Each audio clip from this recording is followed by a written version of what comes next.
Man, this broom handle poke tapioca is delicious. Chris had with that. These are 10 times Lois was a terrible mother. Starting with the time she got arrested after convincing Meg to flash everyone during her spring break in a fish out of water. Okay, so Meg's bummed that she has no plans for spring break, making her the lamest kid in school. Like she didn't already hold that title. How about you and I have our own little spring break? Spring break with your mom? I thought the goal was to not look lame. But whatever, Meg doesn't have any other options. So the girls pack up their stuff and hit the road. See you in a few days. Not if I strangle myself with a seaweed wrap and die. That's the kind of adoring personality that probably left you with no plans to begin with, Meg. But not even a poop bath can lift her spirits. Yeah, I know it's mud, but mud is the poop of the earth. Thanks for coming to my TED Talk. Hey, how about some TV? This is MTV and we're rocking it spring break! Is everyone but Meg partying it up right now? For CNN, I'm Bernard Shaw. Keeping it real and kicking ass at spring break! Imagine having less fun than CNN. Couldn't be me. Of course, Meg has to be a party pooper and makes them leave the spa early. Look, I just want to go home and spend the next 3 days in solitary confinement where I belong.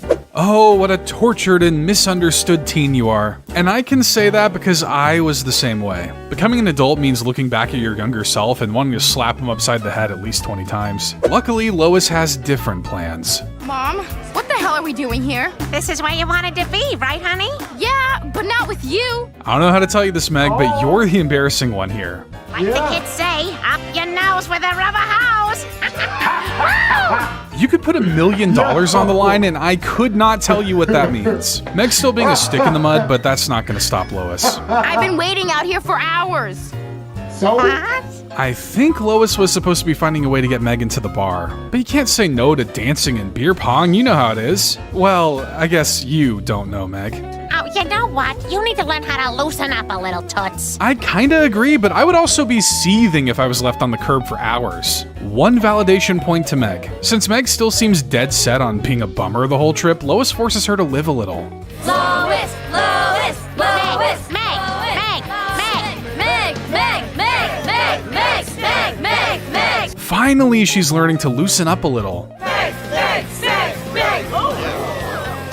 Too loose. All right, everybody, this party's over. Thank God you guys got here. People were finally having fun. Looks like they'll be spending the rest of spring break in the slammer, but luckily Lois has a few tricks up her sleeve. Now, Meg, if you're gonna grab a hold of life, you've gotta expect to get your hands dirty once in a while. Now that's a mom. Who better to teach you how to break the law? Also, I don't think backseat doors in a police car open from the inside, but I'll let it slide. Though she made it right in the end, Lois did fumble a bit with abandoning Meg and pressuring her into getting a little too wild. This is pretty mild compared to what else she's done, but this was an early example of her crazy side, and I thought it was worth showing. And speaking of crazy, Lois had a full psychotic break leading to her getting a tranquilizer dart in the butt and a very special Family Guy freaking Christmas. So it's Christmas in Quahog, and Lois is really feeling the holiday spirit. Every year I look up at that star and I think of all the joy and wonder that Christmas promises. Like cold weather, consumerism, excessive drinking. Speaking of which... Hey, I'm on vacation! Happy birthday, Jesus! But the bigger problem is it's Christmas Eve and the family doesn't have a tree yet. Well, if you get us a tree, I'll make sure Santa brings you a new VCR. Oh boy, another old thing to explain. VCRs are like Blu-ray players, but older and even older than DVD players, which came before Blu-ray. Do you guys even know what DVD players are? Look, just go ask your parents. Here's a tree. Merry Christmas to all, and to all shut the hell up. But before Peter can relax, Lois still has more Christmas duties for him to do. Just one more thing. Lois? I need you to take the presents out of the trunk.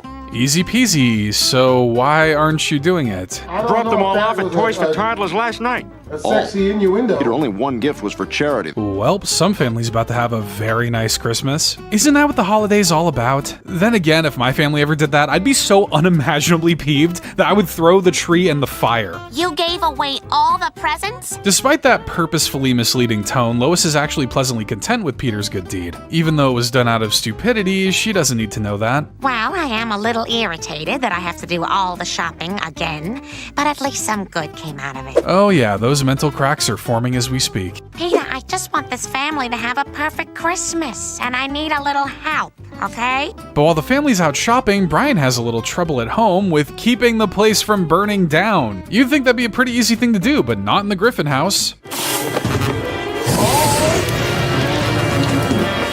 Damn it, Peter. What's even the practicality of a toy like that? Are you ever using a fire extinguisher when lives aren't on the line? Thankfully, he finds a real one and turns the house into a winter wonderland. How festive of you, Brian. Turkey. Quick, try something else.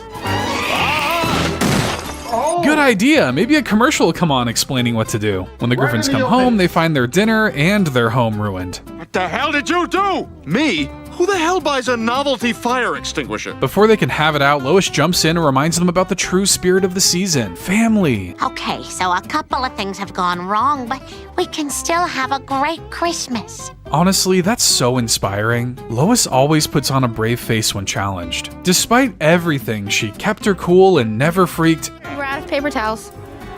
No paper towels.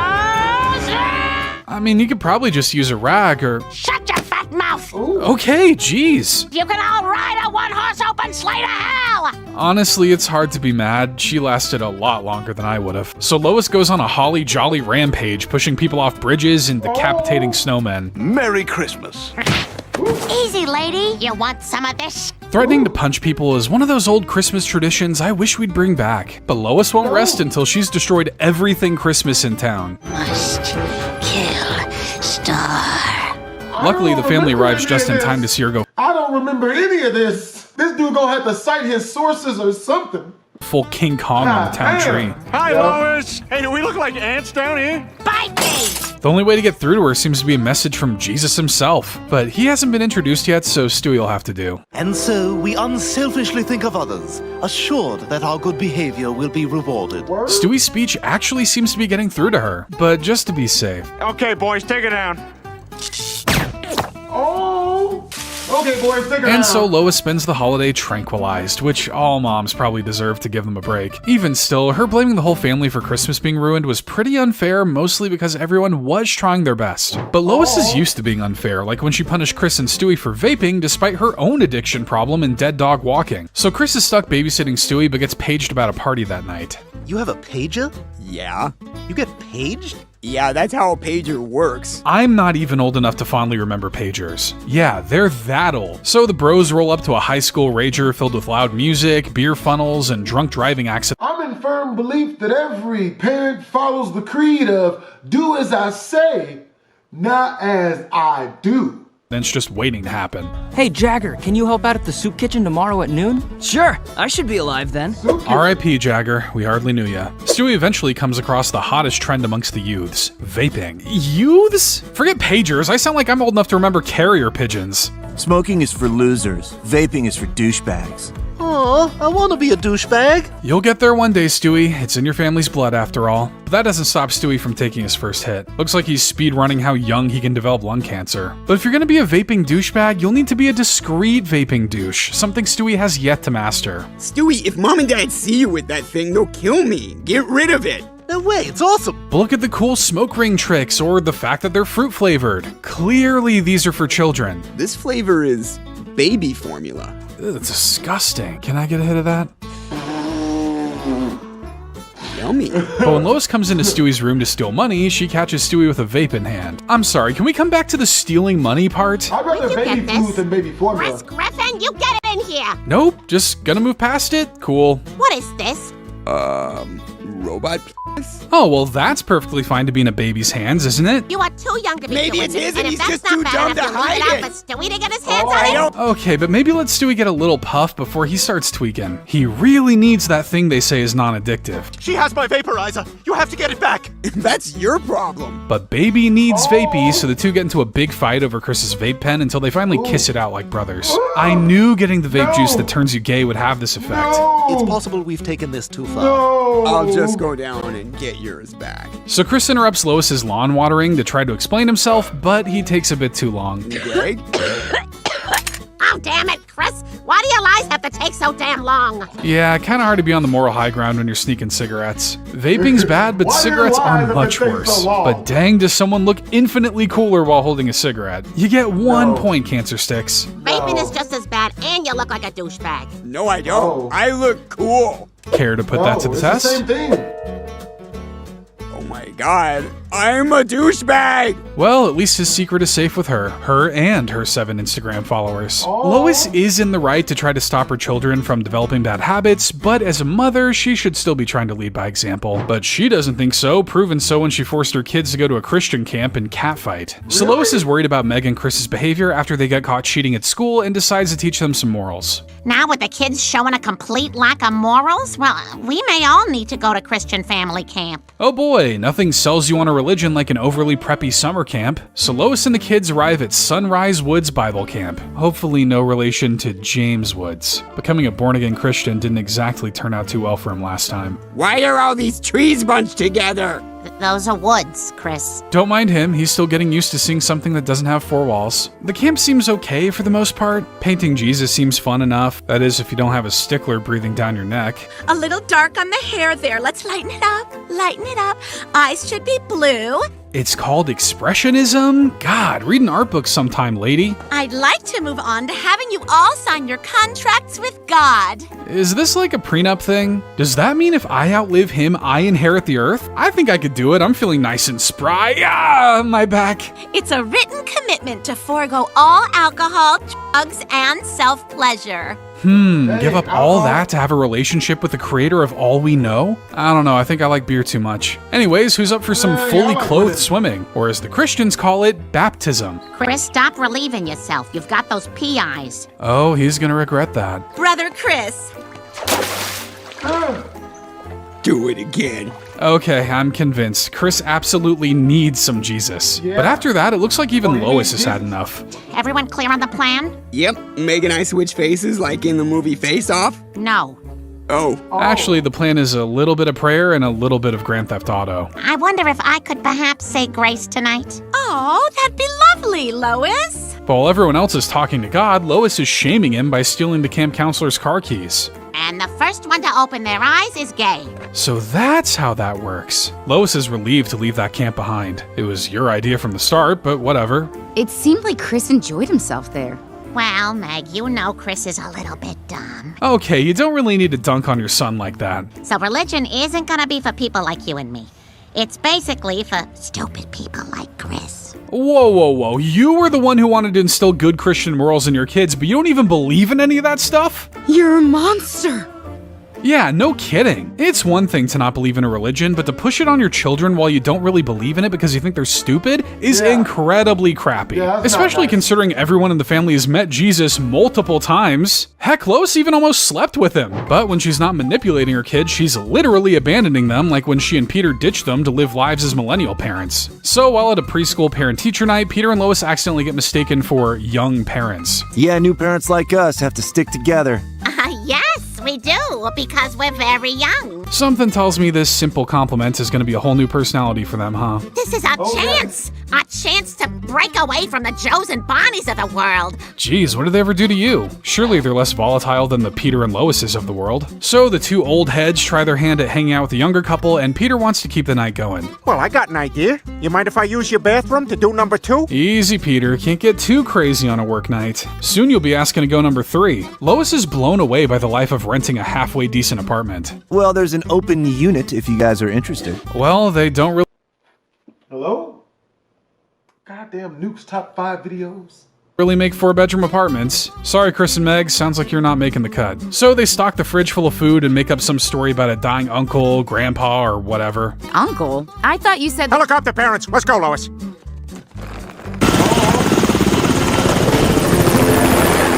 So that's what a helicopter parent means. Sounds awesome, I want to be one. The parents move in and immediately adapt to their new millennial lifestyle. This is it, Peter. We're gonna vape. Well, she was quick to forget that vaping makes you look like a douche. Do we have to bring up the picture of Chris again? Meanwhile, back at home, all the food has either been eaten or had Chris's privates put in it. Man, this broom-handle poke tapioca is delicious. Chris had with that. The parents are gone for only a few days, and already Chris is poking his broom handle where it doesn't belong. Won't be too long before the house becomes pregnant. But the parents' paradise is soon to be upended when a new young couple moves in. Well, it should be easy for them to pretend to be a couple with all the practice kissing they do. I'm Dylan, and this is my wife, Dylan. Oh, same name couple, that's the dream. Actually, the dream is to find someone with the same last name so you don't have to pay to change it. Just, maybe check out both family trees before you make any moves. What the hell do you guys think you're doing? I could ask you the same question, and I shall. What the hell do you guys think you're doing? I'll tell you what we're doing. Having fun for the first time in our lives. But that doesn't mean Chris and Meg aren't going to try to expose them first. We should take a photo. Lois, why don't you take a photo and airdrop it to us? I think if you ask her to put her phone on dark mode, she might break down crying. Personally, I would like to see that. What do you say we all go to Coachella with a Q, Quahog's 3-day music festival? Music festivals are a great way to weed out older people. I should know, I hate them with a passion. Also, 3 days? Don't these millennials have jobs or kids? Thought you kids didn't take naps. Now you're all just sleeping at the bottom of the pool. Oh my god! Well, I guess had kids is the more apt term. But it looks like the multi-mile walk to the front gate is already too much for the geezers to handle. What's wrong? Are you guys not super amped? No, we're old. We hate this. Honestly, me too. I don't know, I'm looking forward to being middle-aged and having everything confuse me to the point where I get unnecessarily angry. Can you guys at least Venmo us for the tickets? I don't know what that is. See? Like that. I get wanting to feel younger, but abandoning your kids to go live in a millennial apartment complex feels like a bit of a shark jump. Sure, Peter was along for the ride, but it really felt like Lois was spearheading this whole operation. And judging by how she's acting, I wouldn't say this made her all that regretful of leaving behind Chris and Meg. But she should have left the kids behind when she decided to climb Mount Everest, a decision that nearly got the family killed and ended in cannibalism in the episode Into Fat Air. So the Griffins are having dinner at Lois's ex-boyfriend Ross's house, and Peter is as excited as you may have guessed. That's it, Fishman. Shirts off. I want to see who's got bigger pecs. Dang, I didn't know Peter was packing a couple of hams under there. There's definitely enough food to go around now. Well, this year is perhaps our biggest trip ever.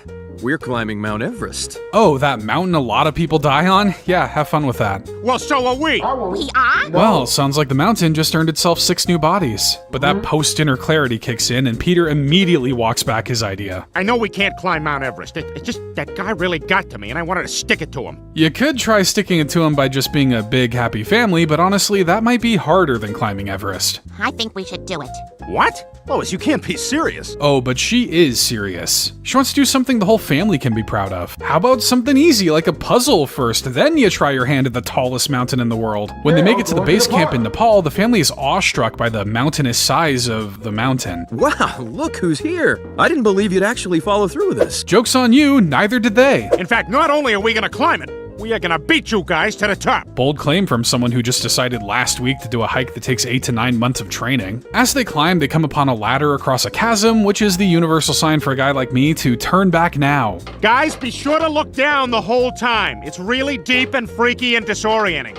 And luckily, someone was kind enough to leave a bunch of dead bodies to break his fall. The Griffins actually make it ahead of the Fishmans, which is a victory in and of itself, but Lois wants to keep moving. You guys, we can do this. We can beat them. Despite objections from the kids, Lois makes them push on, and they actually make it to the top. The beauty, the majesty, That part just now of them walking over that stepladder gave me really bad goosebumps and completely activated my fear of heights. big middle finger to the Fishmans. It's perfect. Well, look who finally got here. Well, this was only worth it to beat them, so this has been a huge waste of time. At least the hard part's over. You might want to take a look at those storm clouds.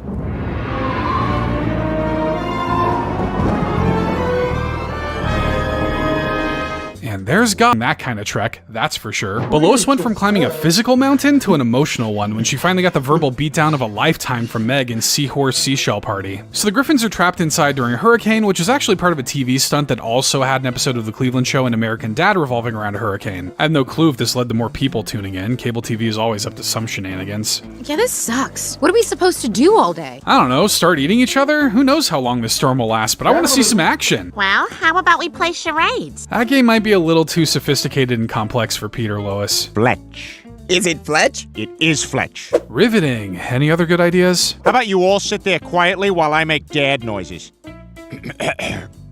Yeah, I'd rather find the nearest sharp corner and bash my head into it. So what do you guys want to do now? Oh, hey, I know. Let's play finger bang. What? Bang, bang. I'm gonna finger bang you, Chris. Oh, that's what you meant. There's gotta be a better name for this game. But of course, the real issue is that Meg wants to play too. Why don't you just go do that to yourself, Meg? Oh, come on, Lois. Finger banging is something the whole family can get in on. Yeah, nope, I don't like saying that. Oh, hey, I got an idea. Let's have a sing-along. I'll spare you a listen because Peter just hums the theme song from Indiana Jones for almost an entire minute. Thanks for stepping in, Meg.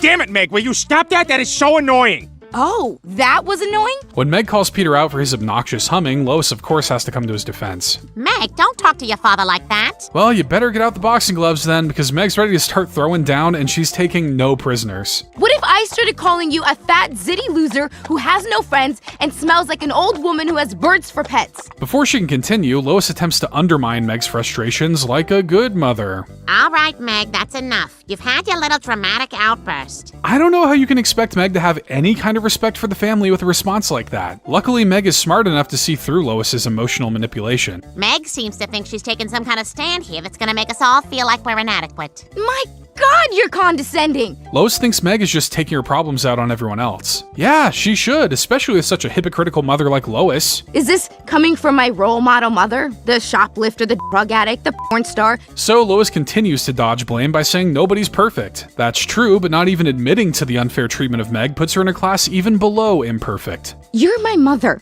and you took a child's trust and smashed it into bits. The truth hurts, and it looks like the only way to inject Lois with a bit of self-realization. I'm so sorry, Meg. Can you ever forgive me? I don't want to say it feels great to see Lois torn down like this, but Meg gets so few victories that you can't help but feel some pride in her. Meg's verbal attacks on everyone cause the family to turn on one another, but their reactions actually make Meg feel bad. Do you think it's possible that this family can't survive without some sort of lightning rod to absorb all the dysfunction? I don't know, kind of sounds like a them problem to me. Like, they haven't made any mention of trying to change, they just want to feel bad about being called out on their BS. Yeah, Classic emotional manipulation technique. Thanks, one class of community college psychology. You guys, I have something to say. You're right.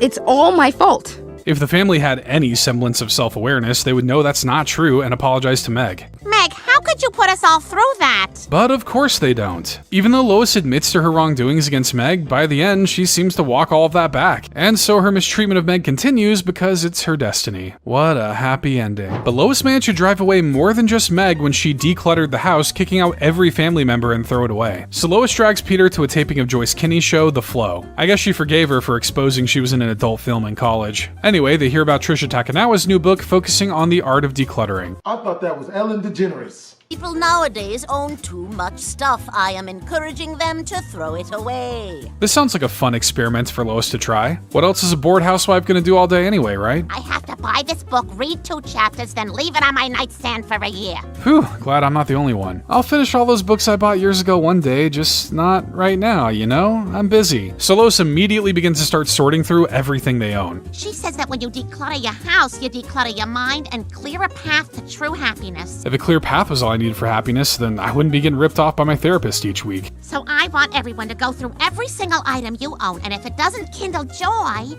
throw it away. Question, if I throw my taxes out because they don't kindle joy, am I still liable? But it doesn't seem like everyone understood the assignment. Peter, there's nothing in your throwaway pile. I know. I'm keeping everything. Everything kindles joy. Doesn't the childlike wonderment of a 40-something-year-old man just warm your heart? So the house is starting to look quite barren, but Lois seems pretty happy with herself. Peter, too. So good to be home.